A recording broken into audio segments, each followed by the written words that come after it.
अहम खबर आपको देते हैं कि army chief general Qamar Javed Bajwa ने बलोच रेजिमेंट सेंटर एबटाबाद का दौरा किया। जनरल कमर जावेद बाजवा ने लेफ्टिनेंट जनरल अतर अब्बास को कर्नल कमांडेंट बलोच रेजिमेंट के बैजेस लगाए।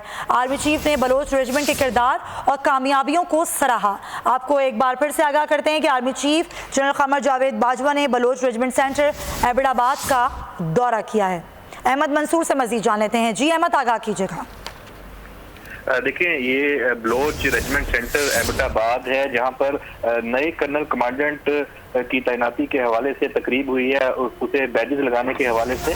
और army chief general Qamar Javed Bajwa ने जो नए कर्नल कमांडेंट हैं बलोच रेजिमेंट के, लेफ्टिनेंट जनरल अजहर अब्बास, उनको बैजेस लगाए हैं। और इस तकरीब में जो हाजिर सर्विस और रिटायर्ड अफसरान हैं बलोच रेजिमेंट के, उन्होंने बड़ी तादाद में शिरकत की है। आर्मी चीफ ने इस मौके पर बलोच रेजिमेंट का जो किरदार है और कामयाबियां हैं उन्हें सराहा है, और ये कहा है कि बलोच रेजिमेंट का दाखिली सिक्योरिटी और ऑपरेशन में ग्रां कदर किरदार है। जब आर्मी चीफ एबटाबाद में बलोच रेजिमेंट सेंटर पहुंचे हैं, उन्होंने यादगार शोधा पर हाजिरी दी है और फूल चढ़ाए हैं। जी ठीक है अहमद, बहुत शुक्रिया आपका।